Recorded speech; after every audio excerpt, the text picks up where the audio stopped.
Dans cette vidéo, nous allons voir très rapidement comment personnaliser l'affichage de nos données dans l'espace d'administration. Hey, salut les amis, bienvenue sur Pierre-G Développement. Je vous mets dans le contexte. Voyez à peu près le résultat que nous attendons. Quand nous arrivons dans l'espace d'administration, nous voulons que les choses soient classées de la sorte. Un titre, le contenu, une case à cocher. Et ce n'est pas tout. On peut filtrer nos objets ici. Ce que se trouve ici, on peut filtrer par le nom. Lorsque je clique sur le premier nom, je n'aurai que celui qui a ce nom-là. C'est quoi le développement web?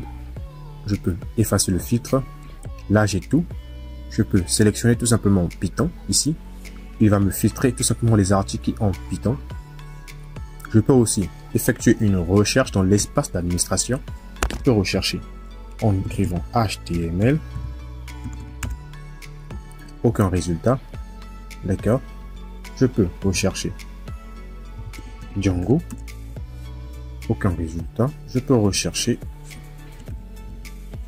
Python. On me trouve quelque chose ici. Je peux rechercher DE. Développement web apparaît ici. Alors, on va voir comment réaliser cela très rapidement dans cette vidéo-là. Accrochez-vous. Si vous êtes nouveau ici, ne manquez pas de vous abonner. Ça nous encourage. Abonnez-vous. Likez aussi. Passez dans l'espace commentaire pour nous donner vos impressions sur nos vidéos. Et si vous êtes plus gentil, lâchez des pouces bleus. Ça nous fera plaisir toujours. En description, vous aurez un lien pour rejoindre notre canal privé. Là où nous partageons beaucoup de ressources sur le développement web et autres.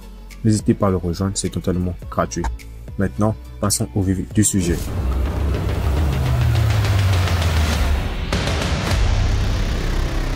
Alors la première étape, c'est de créer un projet, créer une application, faire les migrations, créer un super utilisateur. Alors, je vous laisse faire cette partie de votre côté car vous savez très bien le faire. On l'a déjà vu tant de fois dans cette chaîne.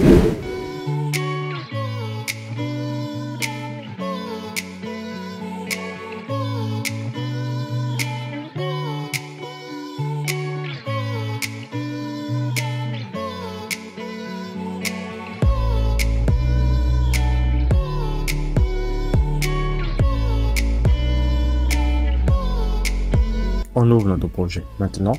Alors c'est simple, on va tout simplement aller dans l'espace d'admin, dans le projet. Comme toujours, il faut l'ajouter dans le settings. Rien de bien compliqué. On va rien faire de compliqué.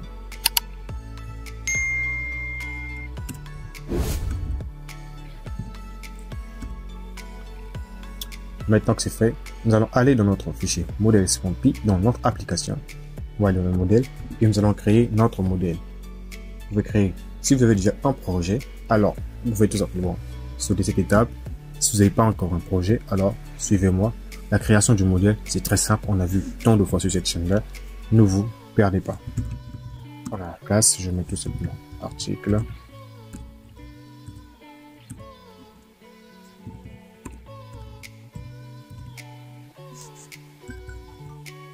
Modèles. Une fois qu'on a fini de créer notre modèle, on va tout simplement faire la migration pour créer la table.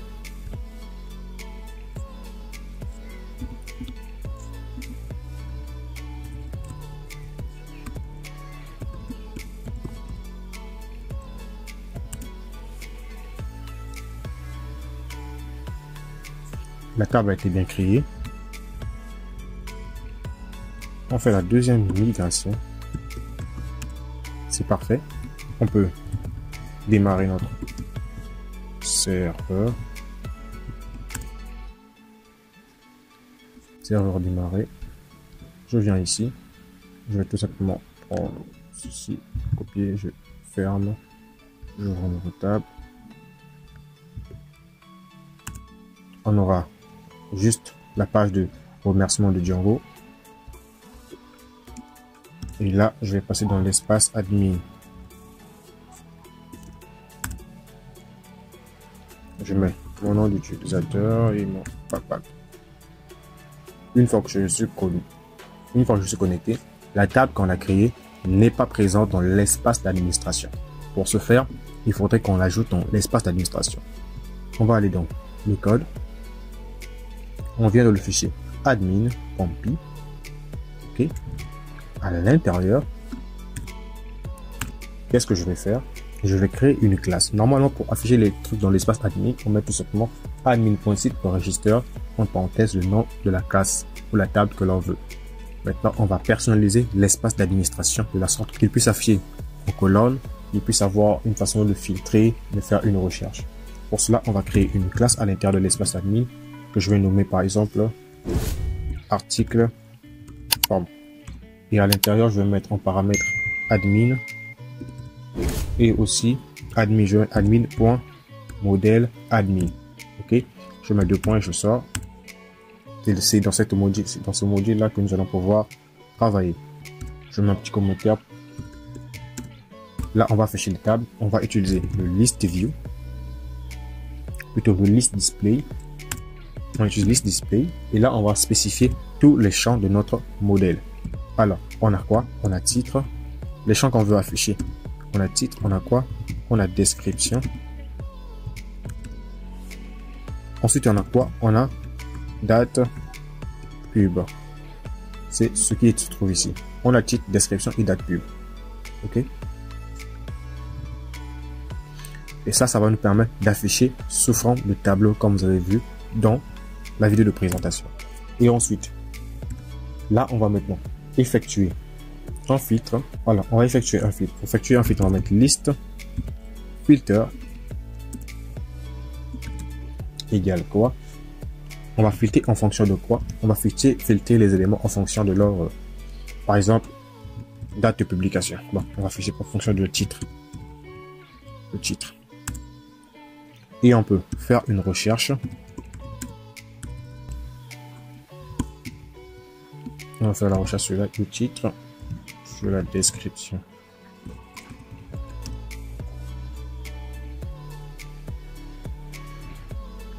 Et au niveau du list field, il faudrait qu'on mette une virgule à la fin parce que c'est une liste. Pour spécifier que c'est une liste, donc ça peut continuer. Donc pour la recherche, on a le titre et on a la description. Et une fois que c'est fait, on sort de la classe. On va mettre maintenant admin.site. Register. On ouvre la parenthèse, on précise notre modèle. Le modèle c'est quoi? Avant on n'a pas importé le modèle. Form models import article. On importe article. On met article ici. On met la virgule et on met article forme qu'on vient de créer ici. Ceci. Voilà.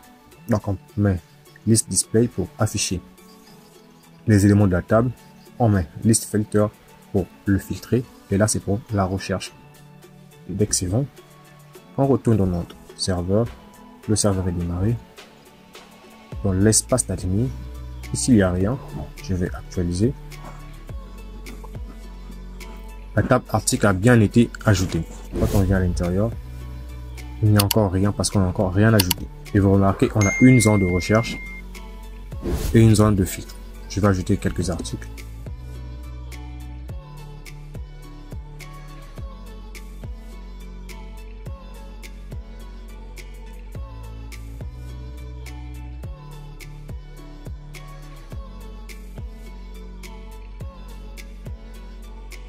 Une fois qu'on finit d'enregistrer, vous remarquez, l'affichage est bien placé.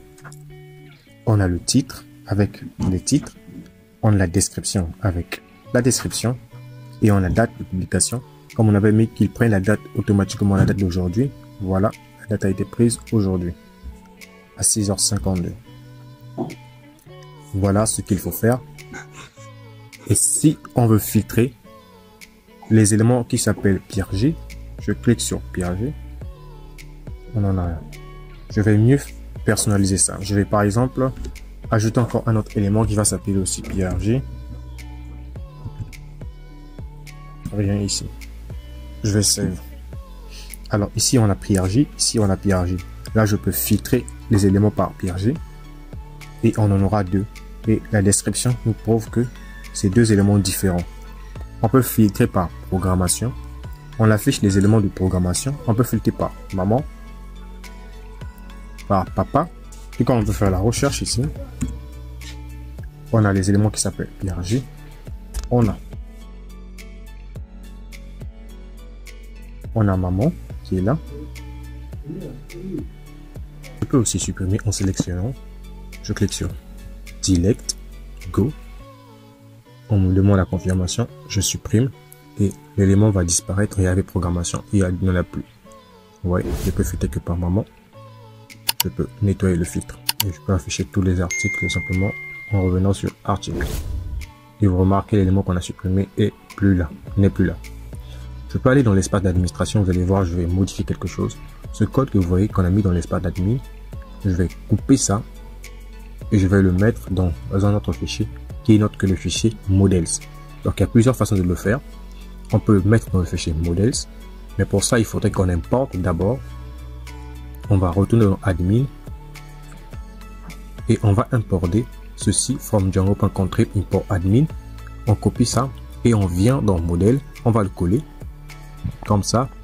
On va utiliser admin, donc importer admin et dans admin on va importer article form, celui qu'on a créé là. On va mettre la virgule et on va mettre article form. Là on l'a importé. On crée la classe dans le fichier models et on peut tester. Vous allez voir quand je vais actualiser, il n'y a aucun changement, ça reste pareil au même. J'actualise encore, c'est toujours pareil. Il n'y a aucune différence. Donc vous pouvez mettre le code dans le models.py tout comme dans le admin.py. Tout dépendra de vous, de la façon dont vous voulez. Il suffit tout simplement de le préciser. Donc il suffit tout simplement, lorsque vous mettez le code ici, il suffit d'importer admin. Ok, vous pourrez l'utiliser désormais. Vous pouvez aller ensuite dans admin, importer ce que vous avez créé là-bas, la deuxième classe, et le préciser dans admin.site.register. C'est aussi simple que ça les gars. J'espère que vous avez compris. Pour tous ceux qui n'ont pas compris, l'espace commentaire est ouvert pour tous. Mettez vos préoccupations, vos problèmes, vos suggestions de vidéos. Nous sommes ouverts à tout le monde et nous vous répondons. Si vous avez besoin d'une assistance personnelle, il y a un formulaire que vous pouvez remplir. Nous pouvons nous accompagner dans votre projet Django. Voici ce mini projet que nous avons réalisé. On se retrouve dans des prochains tutoriels très explicites. Ce mini tutoriel va vous permettre de mieux afficher vos éléments dans l'espace d'administration. Et si vous voulez, vous pouvez tout simplement même offrir ce projet-là à quelqu'un sans vous tracasser. Pas besoin de créer des templates, pas besoin de créer des vues. Juste avec ceci, juste avec l'espace d'administration de Django, vous pouvez effectuer des opérations de CRUD, le filtre, la recherche en rien de temps. Voilà pourquoi j'aime Django. Les gars, je vous laisse rejoindre notre communauté. Si vous êtes intéressé, vous aurez plein de ressources là-dessus. Je vous laisse, à très bientôt. C'était PRJ Développement.